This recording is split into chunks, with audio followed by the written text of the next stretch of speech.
I woke up one Tuesday morning to find a construction crew digging post holes along the eastern border of my property in Missoula, Montana.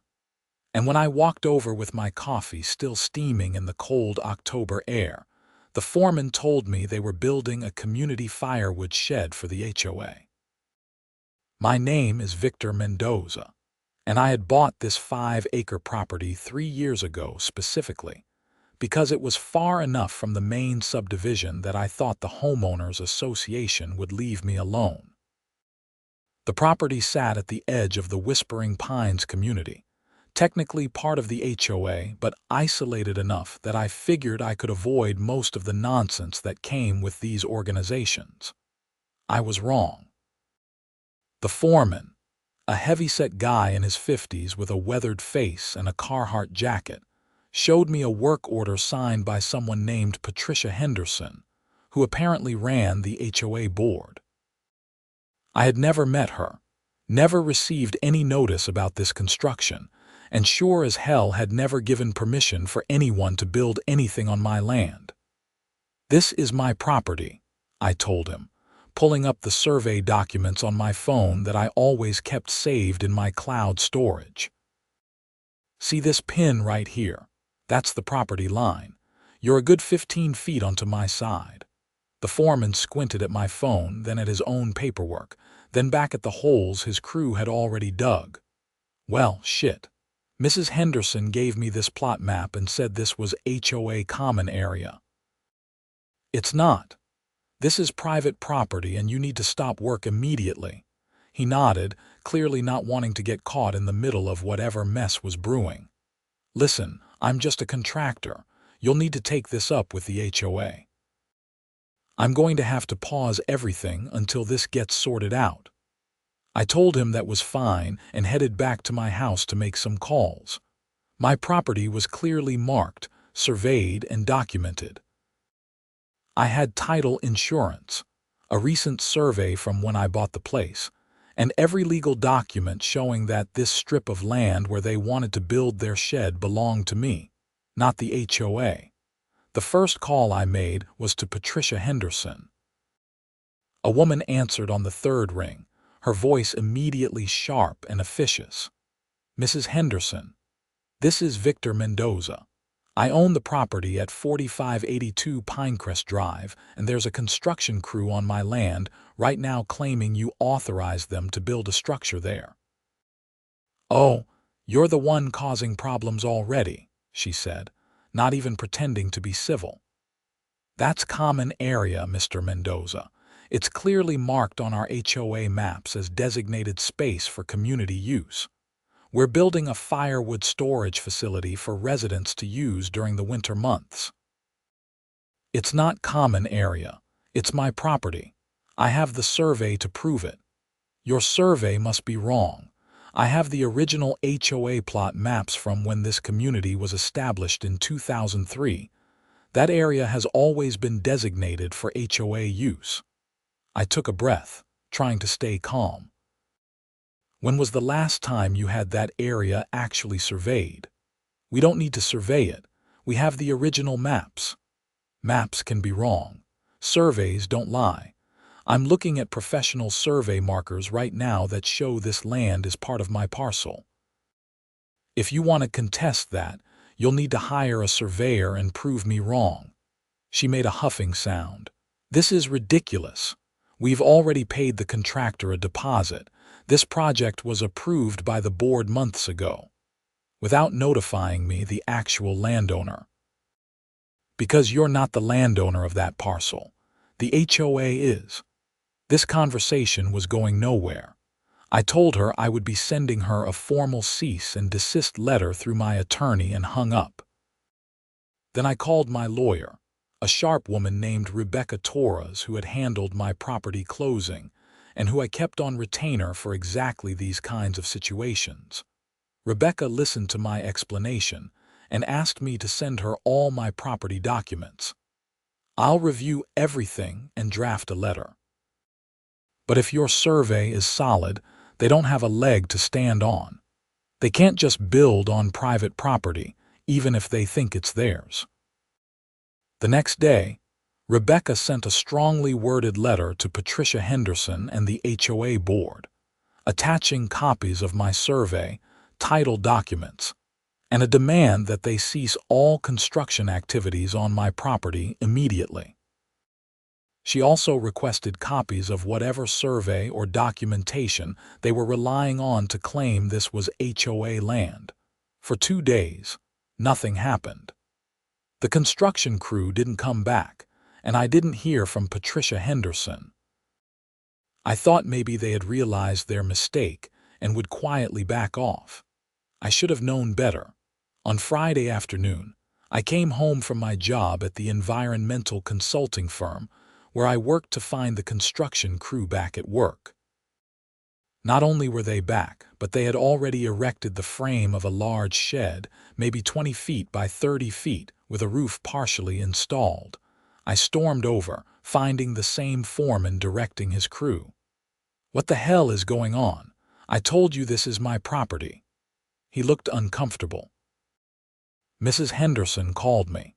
She said her lawyer confirmed this is HOA property and that we should proceed.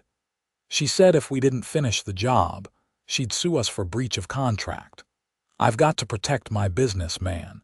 This is between you and the HOA. No, this is trespassing and construction without a permit on private property. If you don't stop right now, I'll call the sheriff. We have a permit, he said, showing me paperwork from Missoula County. It's all legitimate. I looked at the permit. It showed the address as HOA Common Area, Whispering Pines, and had been approved for construction of a storage facility. They had somehow gotten this permitted without using my actual property address, making it look like it was being built on HOA land. "This permit is fraudulent," I said. "It's not HOA land, it's mine. But I can see you're stuck in the middle here. Let me talk to the county." I called the Missoula County Building Department from my truck right there, explained the situation to a patient official named Gary, and provided my property address and parcel number. He put me on hold for several minutes while he looked things up. "Okay, Mr. Mendoza," Gary said when he came back. "I see the issue here. The permit application came in with HOA documentation claiming this was common area. If you have proof that it's actually your property, you need to come down here with your survey and title documents, and we'll put a stop work order on this project until it gets resolved." I drove straight to the county offices with all my documents. Gary reviewed them, compared them to the HOA's application materials, and shook his head. "Yeah, they're definitely not on the same page here. Your survey clearly shows this is your property.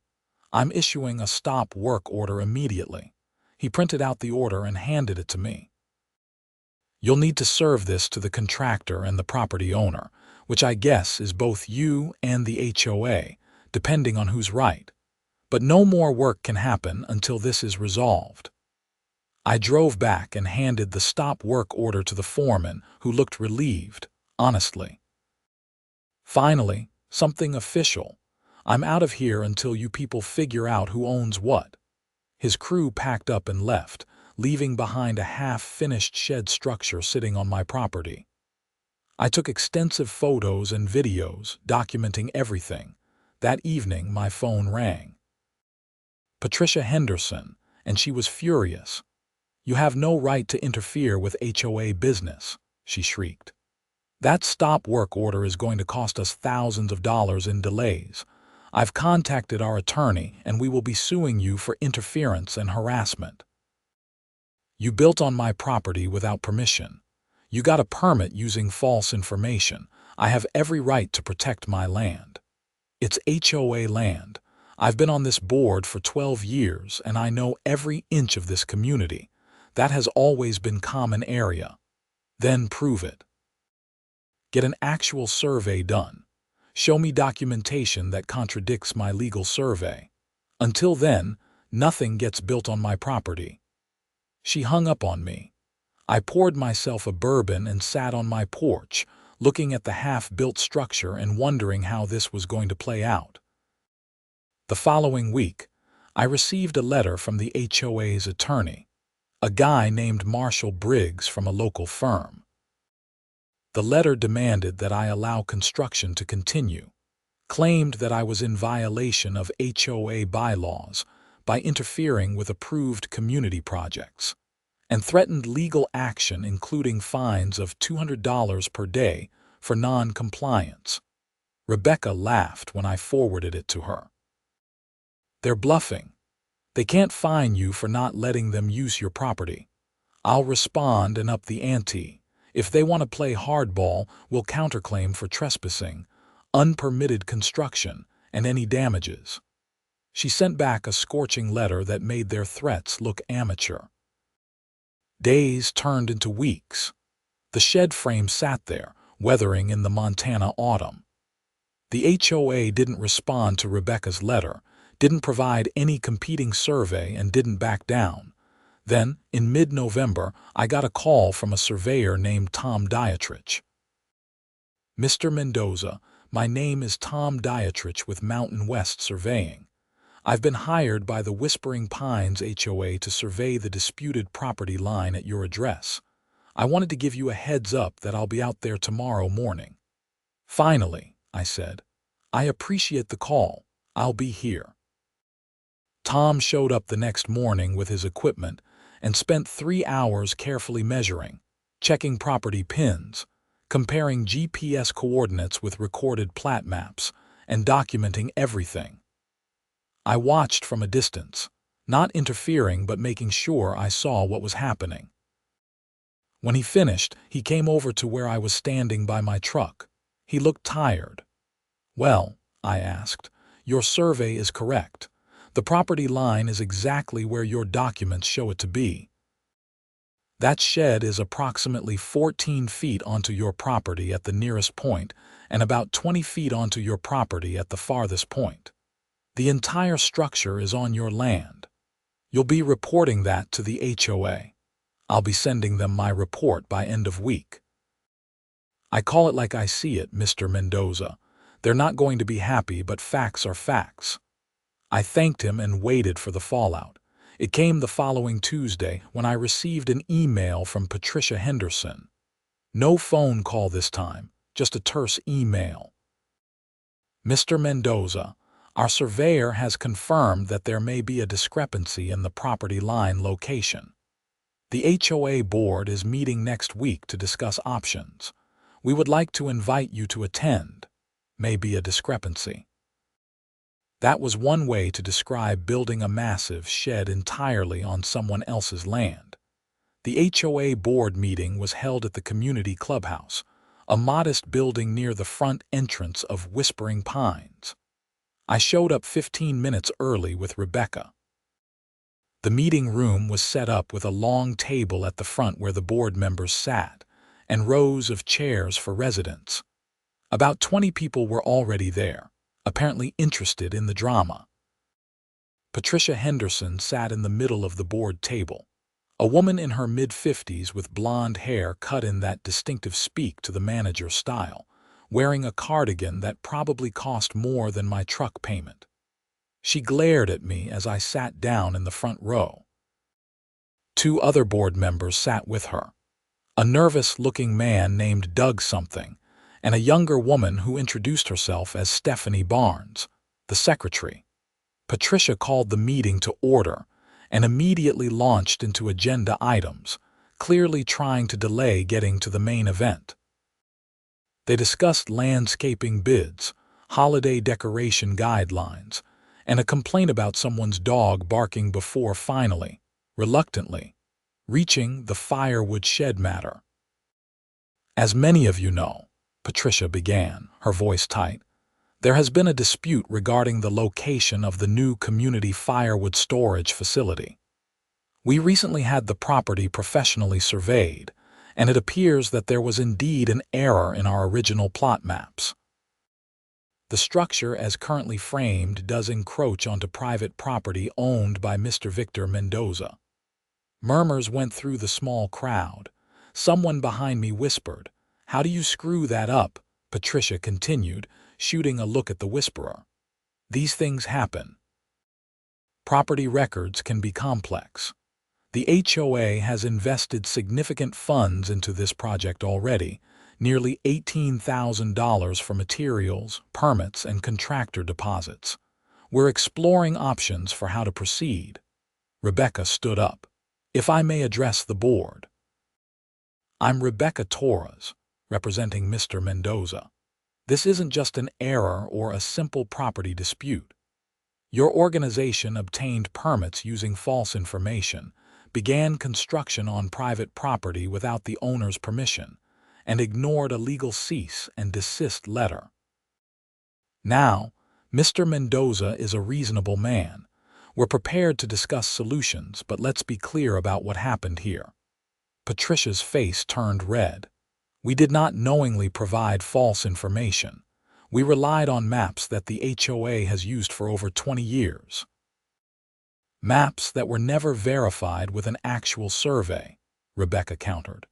Mr. Mendoza had his property professionally surveyed at the time of purchase. That survey was recorded with the county. Due diligence would have revealed this before you spent $18,000. Doug, the nervous board member, spoke up. What kind of solutions are we talking about? Could we purchase an easement from Mr. Mendoza, or buy that strip of property outright? I hadn't planned to speak, but this seemed like the right moment. I stood up. I'm not interested in selling any portion of my property. I bought 5 acres. I want to keep 5 acres. However, I'm not unreasonable. The structure is already partially built on my land. Here's what I propose. You can finish the shed and keep it there, but it becomes my property. Since it's on my land, legally it's mine anyway. I'll allow you to complete construction, and once it's finished, I'll allow HOA members to access it for firewood storage. Patricia looked like she had swallowed a lemon. Allow us to access your property. This was supposed to be a community amenity. And it still can be. I'm not saying you can't use it. I'm saying I'm not selling my land, and since you built on my property, the structure belongs to me. You can finish it, and I'll work out a license agreement allowing community access. This is extortion, Patricia snapped. Rebecca jumped back in. It's actually an extremely generous offer, Mrs. Henderson. Your organization committed what amounts to trespassing and construction on private property. Mr. Mendoza could demand you tear down the structure and restore his land at your expense.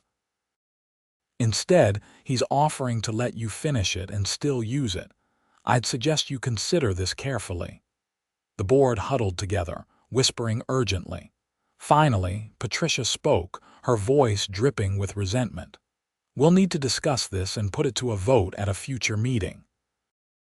We'll be in touch, Mr. Mendoza. You do that, I said. In the meantime, that shed stays exactly as it is, half built on my property until we have a written agreement. Rebecca and I left. In the parking lot, she grinned. That went well, I think. You really willing to let them use it? For now, I'm playing the long game here. What do you mean? I have a feeling this isn't over. Patricia Henderson doesn't strike me as someone who backs down easily. Let's see what they do next. I was right. 2 weeks passed without any communication from the HOA. Then, on a cold December morning, I woke up to the sound of construction equipment. I pulled on jeans and a jacket and headed outside to find the same contractor crew back at work, finishing the shed. I walked over to the foreman. What's going on? We don't have an agreement yet. He handed me an envelope. Mrs. Henderson told me to give you this. She said everything was worked out.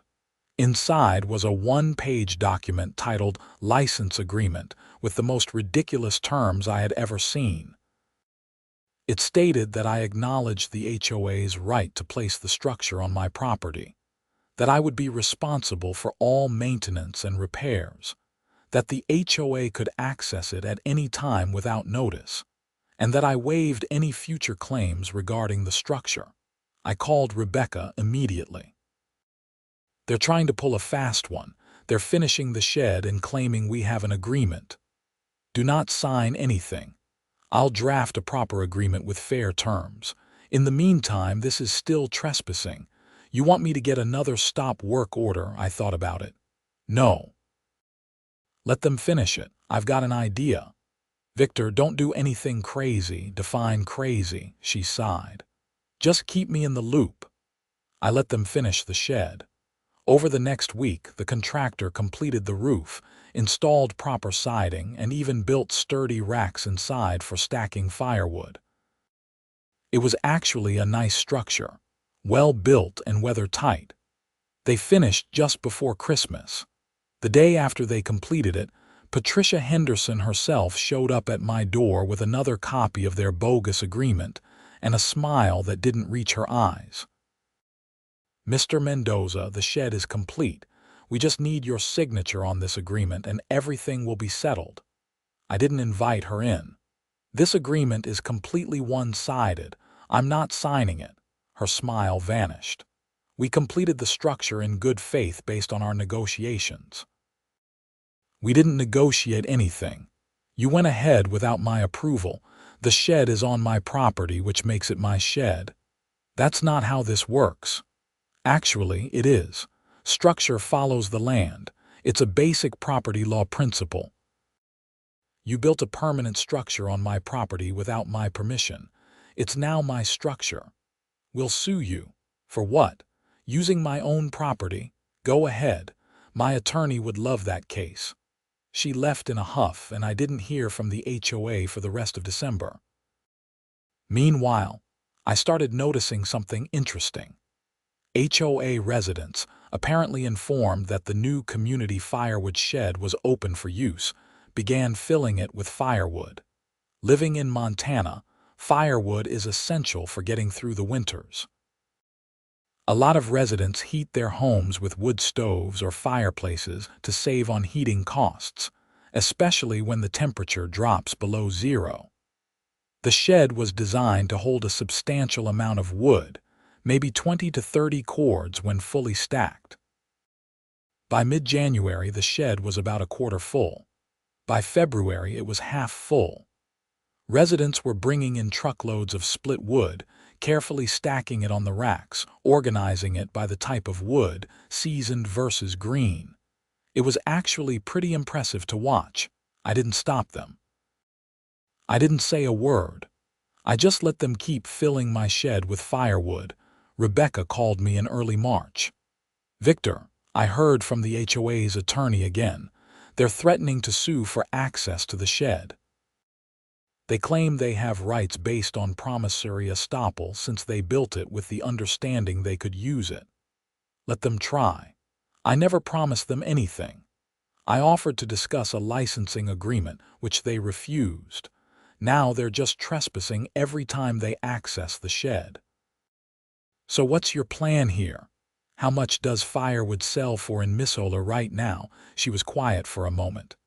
I don't know, maybe $200 to $300 a cord for good season hardwood. Why? Just curious.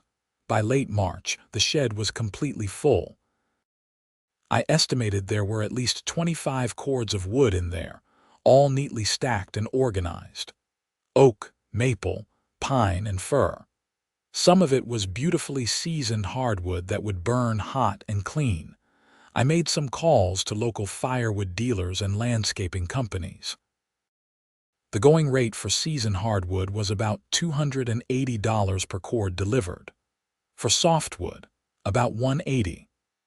I took photos of all the wood in the shed, cataloged what I had, and calculated the value at approximately $6,000, give or take. Then I posted ads on Craigslist, Facebook Marketplace, and local community boards.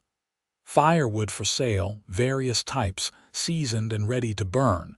Pick up only at Whispering Pines. I priced it right at market rate. The first buyer showed up on a Saturday morning, a rancher from outside of town who needed 3 cords of oak. He pulled up with a large trailer, and I opened the shed and let him load up. I gave him a handwritten receipt, and he paid me $840 in cash. As he was loading the last of his wood, A car pulled up, and Patricia Henderson got out, her face already purple with rage.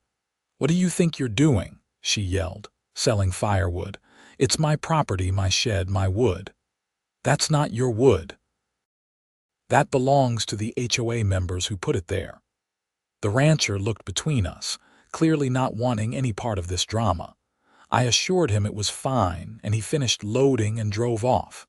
"Patricia, every piece of wood in this shed was placed on my property without my permission. The shed was built on my property without my permission. You refused to sign a reasonable licensing agreement. By every legal standard, this is my wood now. That's theft. I'm calling the police."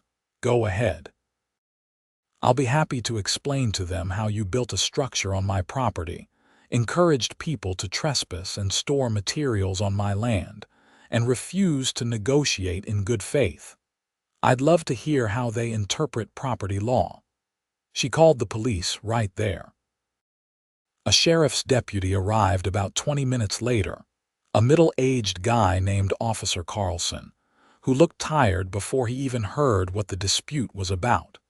Patricia immediately started talking over everyone, explaining how I was stealing community property and needed to be arrested immediately.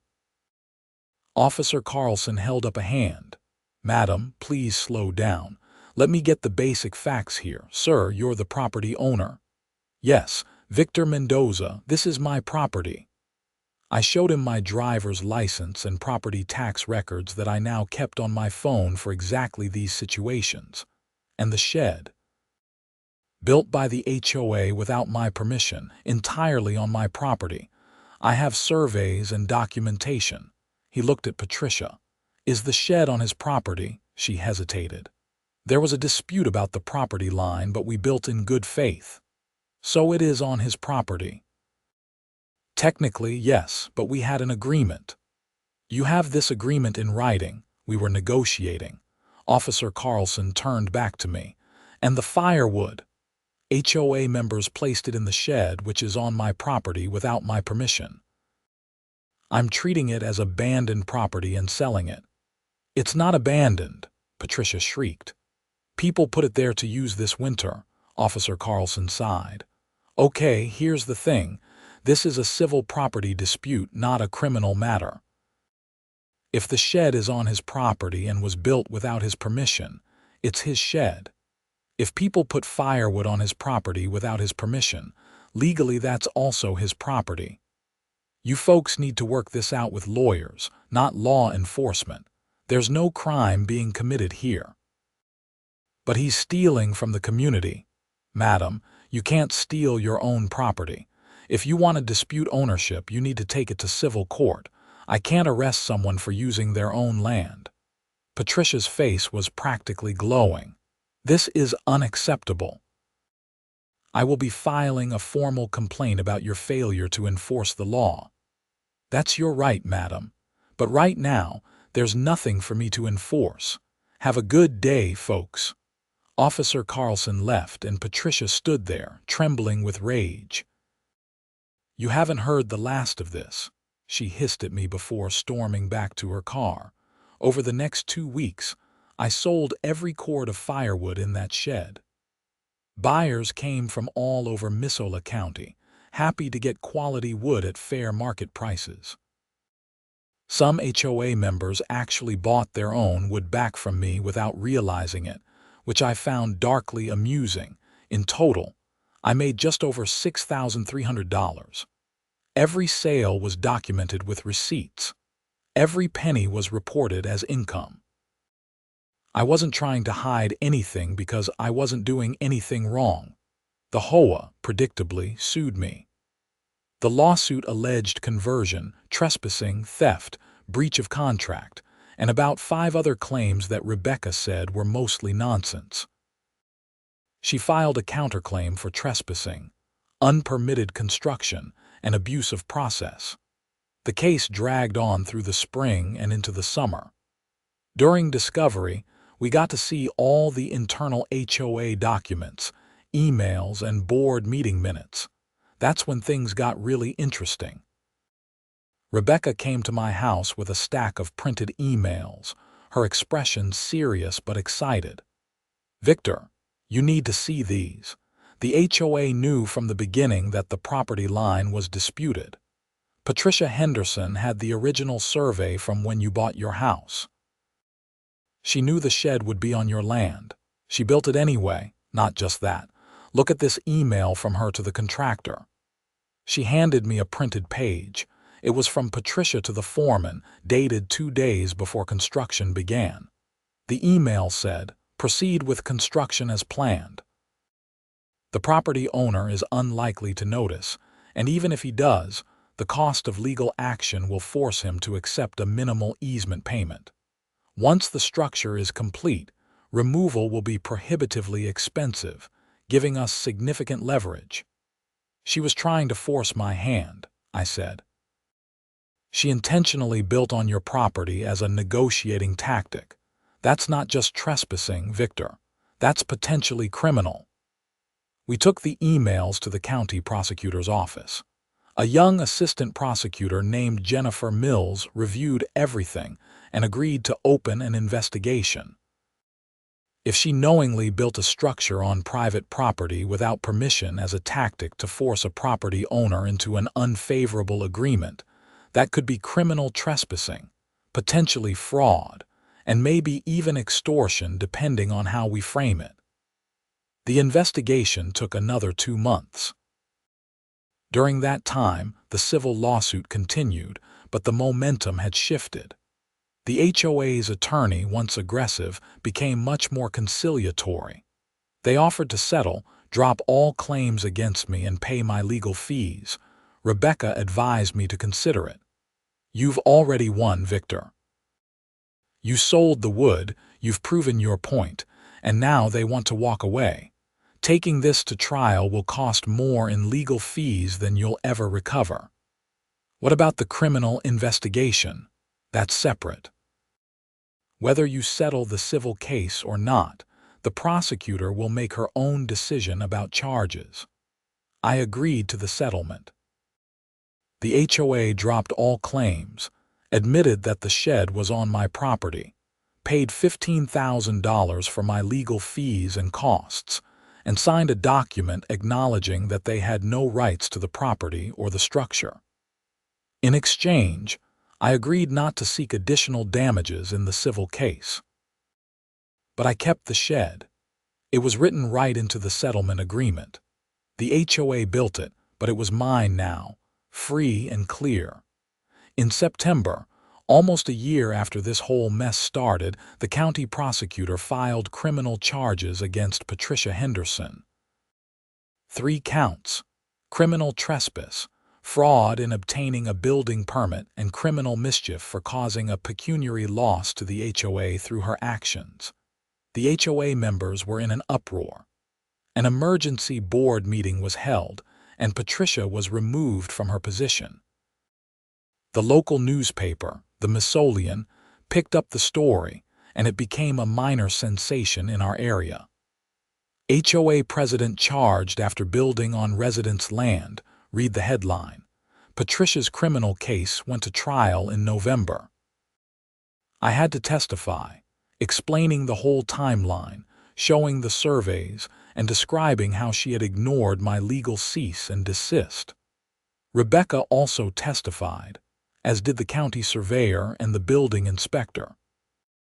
The most damning evidence was Patricia's own emails, showing that she knew exactly what she was doing and did it anyway, believing she could bully me into accepting her terms.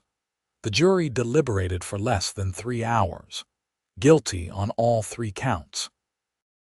The judge sentenced her to 1 year in jail, suspended, meaning she wouldn't serve time unless she violated probation. She also had to pay restitution to the HOA for the money they spent on the lawsuit defending her actions, about $30,000, plus court costs and fees. Standing outside the courthouse after the sentencing, Rebecca shook her head.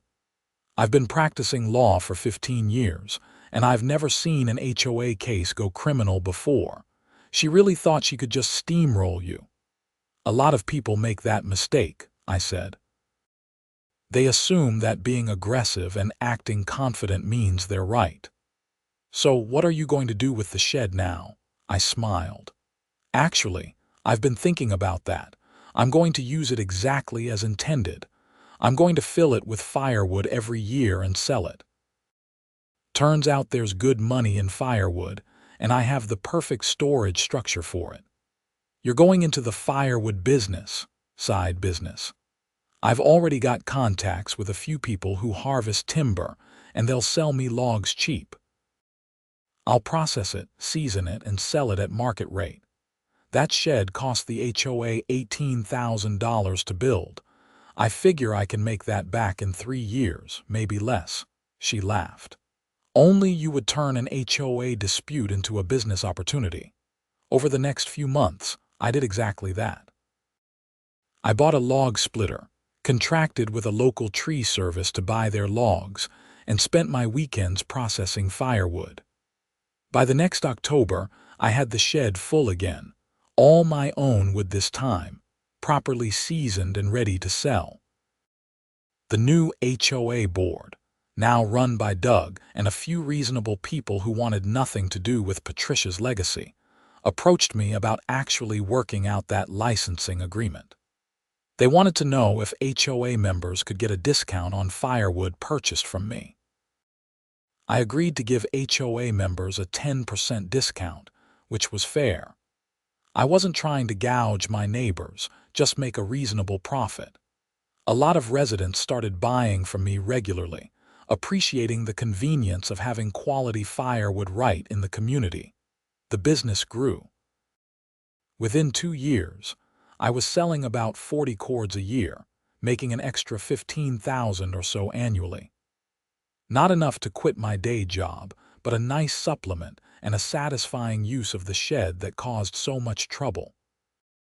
I ran into Patricia one time after everything was settled at a grocery store in Missoula. She saw me, turned red, and walked quickly in the other direction. I didn't follow or say anything. She had lost her position, paid huge fines, been convicted of crimes, and become something of a local cautionary tale. That was enough for me. The shed still stands on my property, sturdy and weatherproof. Every time I walk past it, I think about the whole ridiculous saga. An HOA president so convinced of her own authority that she committed crimes to try to intimidate a property owner. A legal battle that ended with criminal charges. And a simple wooden structure that became the center of a story I still tell at parties. The firewood business became a regular part of my life. During the warmer months, I would spend weekends cutting and splitting wood, stacking it carefully in the shed to season properly. I learned the difference between hardwoods and softwoods, the best time to cut timber, and how to identify quality burning wood. There was something satisfying about the physical labor, the smell of fresh cut wood, and the knowledge that I was building something useful. My reputation spread beyond Whispering Pines. People from surrounding communities started calling, asking if I sold firewood. I had to turn some away because I couldn't keep up with demand using just the one shed. Eventually, I built a second storage structure on another part of my property, this one entirely funded by me and definitely on my own land. The environmental consulting job remained my primary career, but the firewood operation became more than just a side income. It became a statement about standing your ground, knowing your rights, and not backing down when someone tries to bully you. Doug, who took over as HOA president after Patricia's removal, turned out to be reasonable and competent. He instituted new policies requiring independent verification of property boundaries before any construction projects, mandatory notification of all affected property owners before board votes on construction, and a complete review of all HOA property maps against recorded surveys. Whispering Pines became a more pleasant place to live once Patricia was gone. The board focused on actual community improvement rather than power trips and petty enforcement. They fixed roads, improved the common areas that actually were common areas, and organized community events that people enjoyed. One of the unexpected benefits of the whole situation was that other residents started coming to me for advice when they had disputes with organizations or local government. I wasn't a lawyer, but I had been through the process and understood how to document everything, when to push back, and when to get professional help. I connected several neighbors with Rebecca, who helped them resolve various property disputes. The criminal conviction against Patricia also sent ripples through HOA communities across Montana. Several other HOAs reached out to me, wanting to hear the full story and learn from it. I gave a talk at a county meeting about property rights and HOA limitations that was surprisingly well attended. I never expected to become any kind of advocate or public figure, even in a small way. I just wanted to protect my property and be left alone. But sometimes standing up for yourself inspires others to do the same. The shed, that simple wooden structure, represented something larger than just a place to store firewood. It represented the importance of knowing your rights, documenting everything, and not being intimidated by people who claim authority they don't actually have.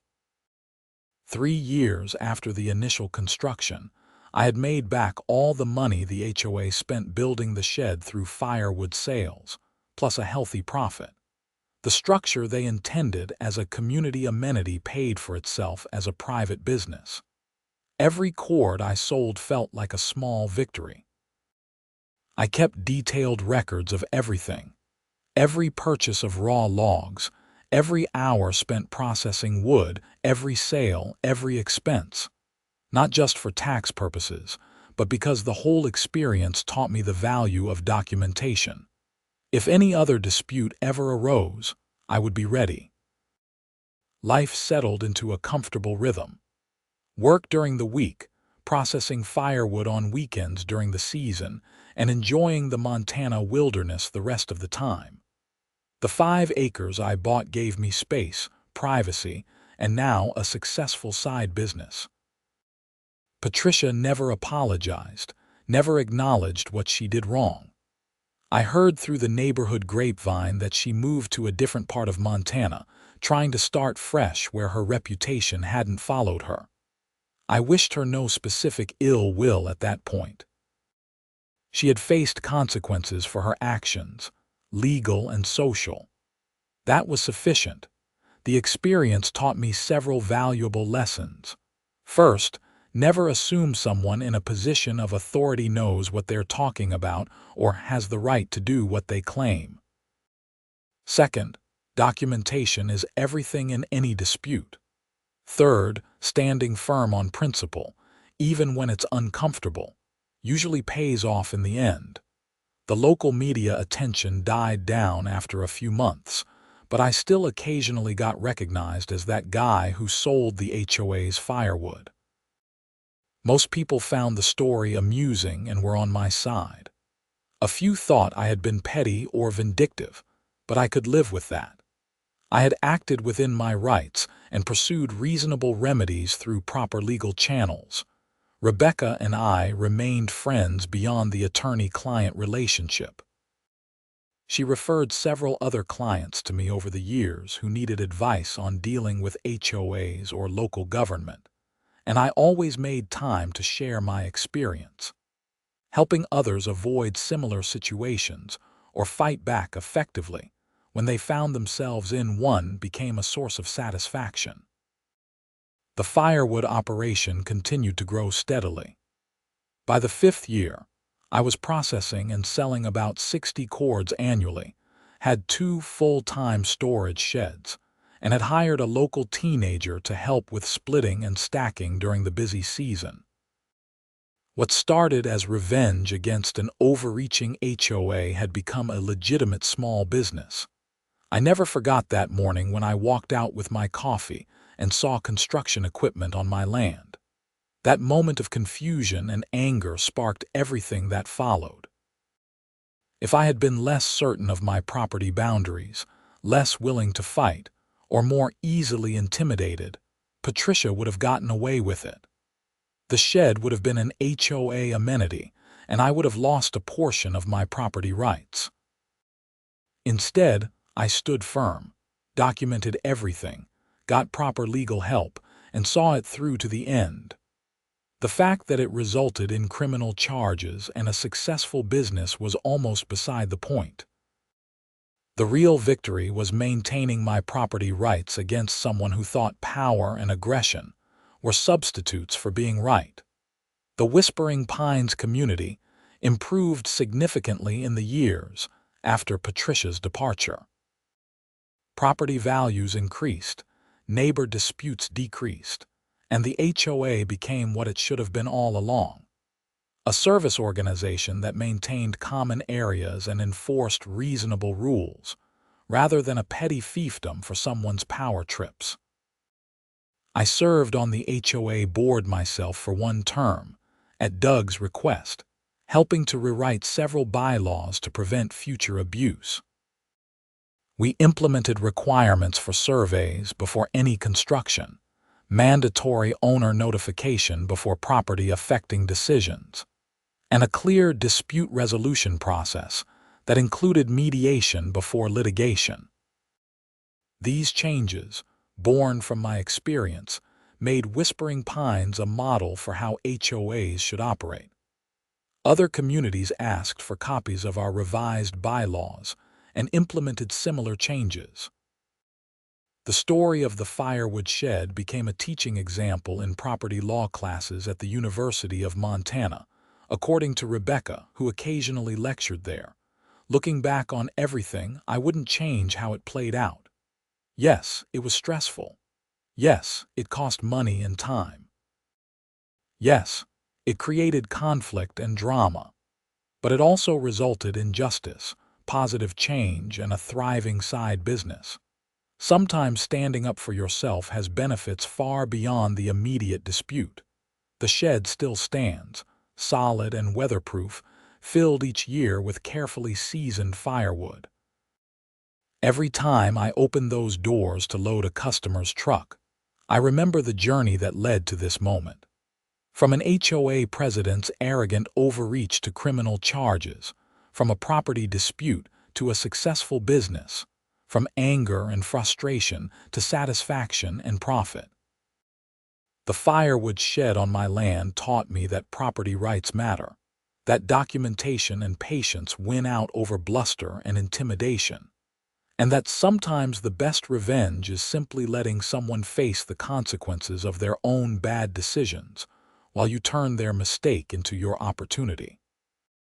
And every winter, when the temperature drops below zero and people across Missoula are burning the wood I sold them to keep warm, I smile knowing that the structure built to steamroll my rights instead became the foundation for something productive, legal, and entirely mine.